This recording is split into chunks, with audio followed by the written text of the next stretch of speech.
para isso. Também. Eu espero a semana inteira para isso. E também estou esperando para tocar os áudios aqui no Estéreo Notícias segunda edição, gente, porque a gente vai trazer áudios que comprovam, né, que mostram, na verdade, melhor dizendo, que o ex-presidente Bolsonaro estava no centro da trama dos golpistas, né? Exato. A gente tem áudios obtidos pela Polícia Federal justamente apontando para isso. Conversas entre integrantes do Exército, indicando que o Bolsonaro não estava só ciente, não só sabia da minuta do golpe, mas ele atuou também para isso. A gente vem falando muito a respeito disso aqui. E a Elô Vilela vem participar da nossa mesa redonda. Vamos lá. Vem para audição. Vem para audição. Boa, não podia ficar fora dessa, claro, né? Pelo amor. Vamos lá. Vamos lá. Já vou chamar o primeiro áudio, então. Roda aí, Gabi. Já vou puxar o primeiro bloco aqui. Num desses áudios tem o general Mário Fernandes, ex-chefe dos chamados Kids Pretos do Exército, revelando a participação de Bolsonaro na minuta. Então a gente vai tocar o primeiro trecho aqui. Vamos lá. Kid Preto, falei com o Renato. O decreto é real. Foi despachado ontem com o presidente.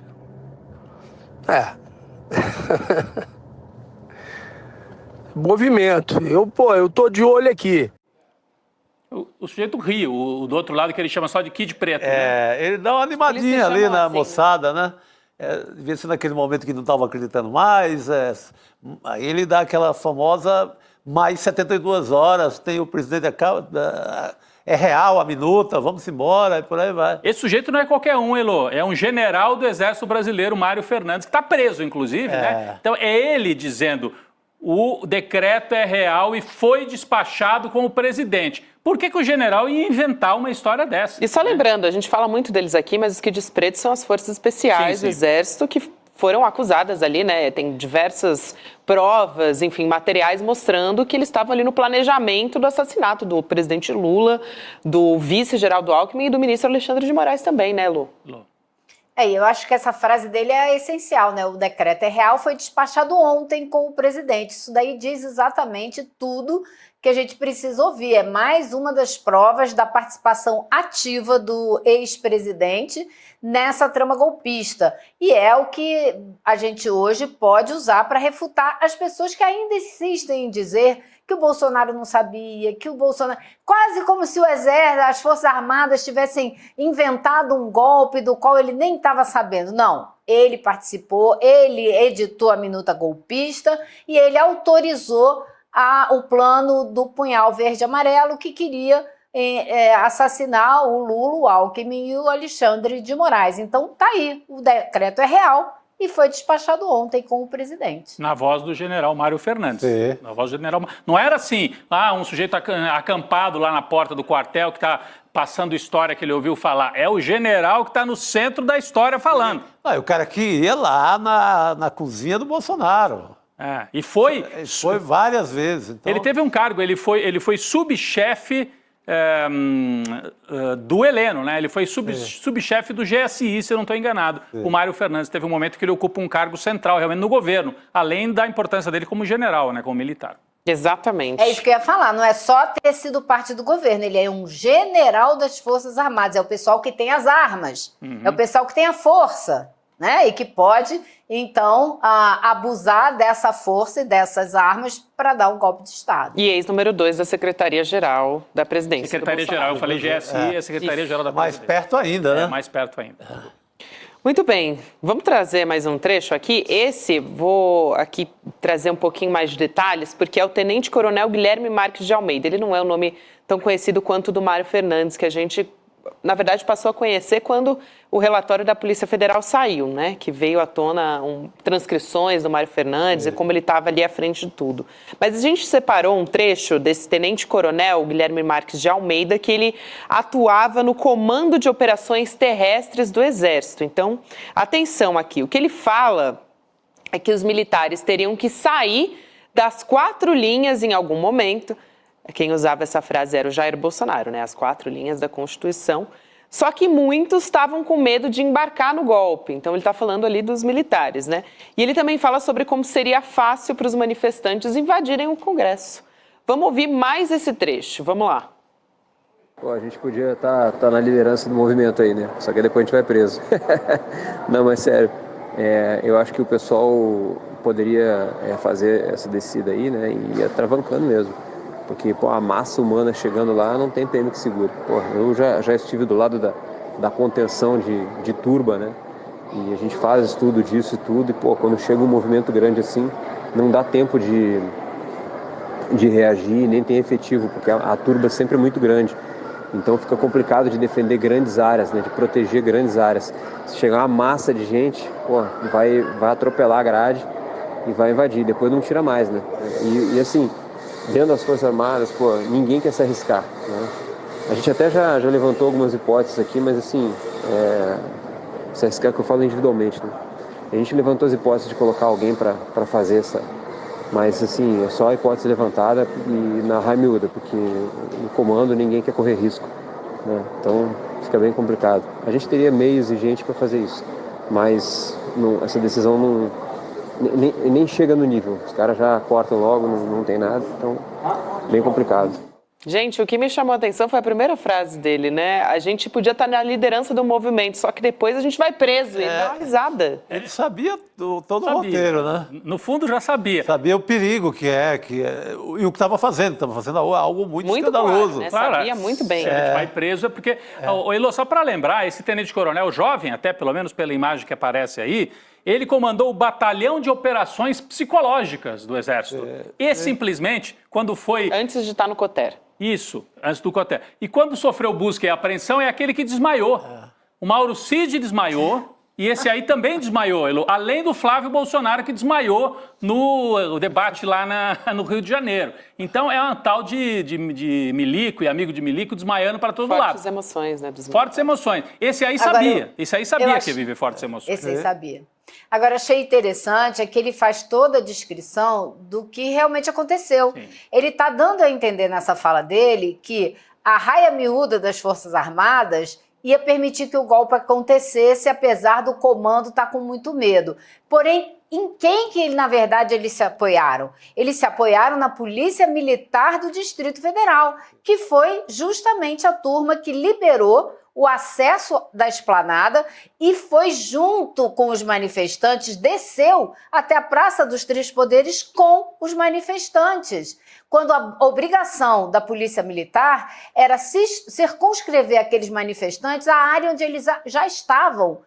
O controle de uma manifestação daquela dimensão e com as pessoas ali, como a Polícia Militar já sabia que tinha a intenção de tomar o poder, porque a manifestação que eles convocaram era tomada de poder, era assim que se chamava, eles já sabiam que tinha gente armada, sabiam que tinha gente com bomba, então a obrigação da Polícia Militar era segurar aquela galera ali. O que eles fizeram? Teve um PM que subiu num carro de som e avisou para eles, a gente vai descer com vocês, quase dizendo, vamos lá dar o golpe, só faltou dizer isso. E foram junto com eles. Então, se não teve organizadamente as Forças Armadas, teve, no mínimo, um sinal muito verde da Polícia Militar. Por isso que a Heloísa sempre ressalta, né, as investigações específicas da Polícia Militar do Distrito Federal, que às vezes a gente perde de mira, de foco isso, né? A CPI do DF mirou muito nisso, né, Elô? Na responsabilidade das autoridades locais do Distrito Federal. E você veja, os próprios líderes aí do golpe do Exército falavam disso, Chico. Então eles sabiam que precisavam contar com a polícia, com a PM, né? É que a PM, ela escoltou, ela abriu alas, né? Fosse uma escola de samba, a PM de Brasília estaria no abre alas. Porque deixou tudo até... Não, levou até o tapete vermelho lá. Abre alas. E esse PM que a Elô fala podia ser o puxador do samba, então, total, né? Ele foi em cima do caminhão e ele fala, vamos com vocês, a gente abre para vocês, né? Totalmente, o puxador do samba. Edevan. Né? Coronel Edevan. Exatamente, ele tem a imagem dele no carro de som, é inacreditável, inacreditável. E esse cara tá solto, tá? Tem vários PMs presos, esse cara tá solto. Tem quase todos que estão presos foram indiciados pelo CPI do Distrito Federal, sendo que um deles não foi e está preso também. Então, assim, tem tanta coisa nessa história da PM, mas o essencial é isso, não tinha um braço armado organizado, teve a PM. Importante. Eu achei esse áudio o mais importante até agora. Até agora Aliás, foi o que mais impressionou também. Esse eu não lembro de ter visto transcrição. É que foi tanta coisa também lá naquele relatório da PF, que era que era 800, muito 900 extenso. páginas. Eu não lembro desse trecho, mas ouvindo agora, ele fala com uma tranquilidade, ele ri, né, como a Gabi ressaltou, que a primeira frase... E depois ele fala, não, mas falando sério. Mas falando Se estivesse sério. brincando. A gente vai preso, mas falando sério, né? Mas, E você vê que era uma normalidade, né? Falava sobre isso no WhatsApp, mandava áudio, quer dizer... é o golpe... Isso que é incrível. É o golpe Os caras estão falando de um golpe de pré-auditável. Estado, Exatamente, gente. Elô. É muito forte. Na maior tranquilidade, nenhuma preocupação, sabe assim? Esse áudio vale a pena até a gente rodar uma segunda vez. Será que não? Eu acho que vale. Vamos rodar? Vamos nessa. A nossa equipe consegue rodar esse mesmo? Pra gente prestar mais atenção nesses trechos Vamos? também. De novo, desse tenente coronel, pode ser? Vamos A gente nessa. podia estar na liderança do movimento aí, né? Só que depois a gente vai preso. Não, mas sério. Eu acho que o pessoal poderia fazer essa descida aí, né? E ir atravancando mesmo. Porque, pô, a massa humana chegando lá não tem PM que segure. Pô, eu já estive do lado da contenção de turba, né? E a gente faz estudo disso e tudo. E, pô, quando chega um movimento grande assim, não dá tempo de reagir, nem tem efetivo, porque a turba sempre é muito grande. Então fica complicado de defender grandes áreas, né? De proteger grandes áreas. Se chegar uma massa de gente, pô, vai atropelar a grade e vai invadir. Depois não tira mais, né? E assim, dentro das Forças Armadas, pô, ninguém quer se arriscar, né? A gente até já levantou algumas hipóteses aqui, mas assim, se arriscar que eu falo individualmente, né? A gente levantou as hipóteses de colocar alguém para fazer essa... Mas, assim, é só a hipótese levantada e na raia miúda, porque no comando ninguém quer correr risco, né? Então, fica bem complicado. A gente teria meios e gente para fazer isso, mas essa decisão nem chega no nível. Os caras já cortam logo, não tem nada, então, bem complicado. A gente teria meios para fazer isso, é fazer esse ataque, né? Levar a turba até a praça. Só que ele fala, no comando ninguém quer correr risco. Essa é uma hipótese da raia miúda. Na raia miúda dava para sair, segundo ele, o golpe. Ele falou, a gente tem gente aqui que a gente até já testou essa hipótese, quem seria, para alavancar. E aí eles fizeram, né? E ele é o único assim que fala abertamente do perigo de ser preso mesmo. Assim, a consciência total de que estava fazendo uma desgraça para o país, né? Verdade. Do núcleo de operações psicológicas. É isso. Que coisa, né? Só melhora, né? Quando a gente vai nos detalhes, só deixa a gente mais impressionado sobre os participantes desse golpe. Agora, tem um outro também, que é do já conhecido tenente-coronel Mauro Cid. Dentre esses áudios que a gente está tocando aqui, a gente separou um dele também, que era o ajudante de ordens do Bolsonaro na época. Ele admitiu numa dessas conversas que existiu uma operação envolvendo diversos especialistas. Para quê? Para encontrar indício de fraude nas urnas. Só que o que acontece? Não se achou nada. Não acharam. Olha só que coisa. Vamos ouvir esse áudio e a gente volta a falar. Não, eu sei, cara. A gente tá recebendo cara de TI, hacker. Cara, tu tem que ver o que a gente já montou aqui, cara. Depois tem certas coisas que eu tenho que poder te contar só depois, né? Eu não bebo cerveja, mas depois eu te conto as coisas que a gente já fez aqui. Cara, é tudo, assim, se esse hacker mostrar quem foi, por onde entrou e como entrou,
Forçar isso mostra o quanto as nossas urnas são confiáveis, porque eles estavam fazendo de tudo, estavam mobilizando. Sim. A gente não consegue. Ele fala isso, né? Ninguém consegue mostrar isso, apesar de ter um monte de denúncias. Estatístico, PhD. Eu queria saber quem são esses PhD que estavam tentando ajudar esses caras a dizer que essa urna não estava funcionando direito. Imagina. Né? Eles são meio toscos, né? São toscos, né? Não foi o suficiente. Chega uma hora que o Mauro Cid, na delação, que eles estavam esperando as tais 72 horas e que algum sujeito desse do mercadinho trouxesse a bomba. Mas tem uma hora que ele sai completamente do mundo material e ele fala, esperando até que Papai do Céu, que sempre nos ajudou. Ele fala isso, mas não estava ali. Tá? Não, na delação. Na delação, Papai do Céu. Esperando também que Papai do Céu, que sempre nos ajudou, aparecesse com alguma coisa. Porque não tinha. Meu Deus do céu. Eles esperaram. Até quando a Michelle se ajoelha ali, era esperando que Papai do Céu, qualquer coisa, aparecesse com um pendrive. E o que apareceu é o Xandão. Ele vai, o que apareceu na frente dele foi o Xandão. Ele ficou esperando o Papai do Céu e aparece o Xandão careca com uma cara de bravo ali. E ele chora, né, o Mauro Cid. É feia coisa, ficou feia coisa pra ele. Não, ficou mesmo. Ele ficou emocionado, né? Depois, foi o mesmo dia que ele desmaiou também, né? Como a gente disse, eles enfrentam fortes emoções. Agora eu não entendi essa parte, eu não tomo cerveja, mas depois eu vou contar para você. Quer dizer o quê? Não, é que ele ia dizer assim... Eu não sou do social, assim. Não, acho que ele ia falar, vamos tomar uma cerveja que eu te conto. Vai dar para ser na cerveja. Mas nós fizemos cada coisa que eu fiquei assim, nossa, eu fiquei... Meu Deus do quê? Que coisas, né? Doida para saber. Que coisas loucas eles fizeram no palácio. Eu fico pensando... Sadomasoquismo? Eu achei, ficou pensando alguma coisa. Talvez, né? Não sei. Aquele monte de homem vestido de prata, né? Que loucura. Loucura. Ai, olha. Curioso para saber. A única alternativa que a gente tem depois de toda essa tragédia é se divertir um pouco. Rir dela, né? Porque é difícil. Porque não deu certo, né, gente? Tá rindo, senão a gente não estaria. De fato, Elô, de fato. É muito sério. A gente tá rindo, mas é absurdo, né? Porque tem que virar humor numa hora, né? A tragédia, ela vira ali algo tragicômico depois. Junta com a comédia. Bom, gente, vamos virar um pouco a página dessa tragédia? Vai ficar na política ainda, Vamos ficar na política ainda, mas trazendo novidades. Novidades, né? Estratégia de comunicação do governo Lula. O Rodrigo até comentou na abertura do programa que o presidente Lula vai fazer um pronunciamento hoje em cadeia de rádio e televisão, vai falar sobre o pé de meia, que está tentando diminuir a evasão escolar, que é um problema seríssimo do Brasil. Principalmente Se não me engano, a gente teve quase 10 milhões até 2024, ano passado. Isso a gente falando aqui, o pé de meia do ensino médio especificamente, né? Agora, esses benefícios vão começar a ser pagos amanhã, né, Lô, com uma parcela de R$1.000. E outro, que é importantíssimo também, e eu acho também, Chico, que mobiliza muita gente, que é o Farmácia Popular, que é um trabalho da Nízia, que estava ali, praticamente não se falava nisso, né? Faltou fazer ali um trabalho de divulgação. Que bom que eu vou falar de Farmácia Popular, Elô. Como tantas coisas nesse governo. Sim. Vamos começar pelo pé de meia? Vamos. Porque é o seguinte, eu queria acrescentar uma coisa que você falou na abertura, Rodrigo, se essa maneira de comunicar vai chegar para quem usa o pé de meia, né? Mas a gente tem que lembrar que a gente está falando, a maioria esmagadora, estudantes menores de idade. E quem vai ter que olhar isso são os pais, né? Então não são necessariamente os estudantes que vão ver isso. Se os pais tomarem conhecimento, eles vão levar os filhos no banco para eles começarem a receber esse dinheiro, o dinheiro ficar lá depositado até eles terminarem o terceiro ano do segundo grau, né, o ensino médio. E quem já está terminando vai receber pelo fim, pela conclusão do ensino médio, e ganha mais R$200 para fazer, se tiver feito o Enem. Agora, o que eu acho importante, talvez seja por isso que o governo decidiu anunciar, é que teve uma tentativa de boicotar esse programa. E quem tentou boicotar esse programa foi um juiz do TCU, né? O Nardes. E o Nardes, a gente não pode deixar de lembrar quem é, né, Augusto Nardes? O que ele fez? Que a história dele lhe condena? Ele, em 99, ele era deputado federal, ele foi o presidente da bancada ruralista, né? Só para pegar de leve. E ele foi para o TCU justamente como uma indicação do PP, do partido do Arthur Lira, por coincidência. Será que é coincidência? Não sei. Fato é que ele agora no TCU foi lá e bloqueou 6 bilhões do programa Pé de Meia, dizendo que estava errado, que estava tirando dinheiro de onde não podia tirar, tudo mentira. Era um dinheiro de um fundo de educação que estava parado, que o governo aproveitou para dar tempo de começar esse programa esse ano, para o Pé de Meia entrar no orçamento do próximo ano. Causou um rebuliço, muita falação. A gente até trouxe aqui a Tabata Amaral para falar sobre isso, porque ela é uma grande entusiasta do programa, a pressão foi muito grande, e o pleno, digamos assim, do TCU derrubou a decisão única do Nardes. Agora, o Nardes não só foi isso tudo que eu falei, como também foi ele autor de uma gravação que veio à tona em 2022, que é uma gravação claramente golpista, de quem participava ativamente das tramóias do golpe. Esse cara ainda não está indiciado em lugar nenhum, mas a apuração da Polícia Federal nada impede que uma hora dessas o nome dele chegue lá. Eu acho que ele não devia mais estar no TCU. Depois que apareceu o áudio dele, claramente tramando, ele pediu uma licença médica de mansinho, sumiu do TCU e voltou na surdina no ano seguinte. Só que agora está aí mostrando o que veio, né? E a gente tem o trecho dessa gravação, eu acho. Exatamente, Né? Elô, temos. Tá pronto. Hoje é a noite dos áudios. Hoje é dia de áudio. Roda. Demoramos, mas felizmente acordamos. Demoramos, mas felizmente acordamos. O que vai acontecer agora? Está acontecendo um movimento muito forte nas casernas.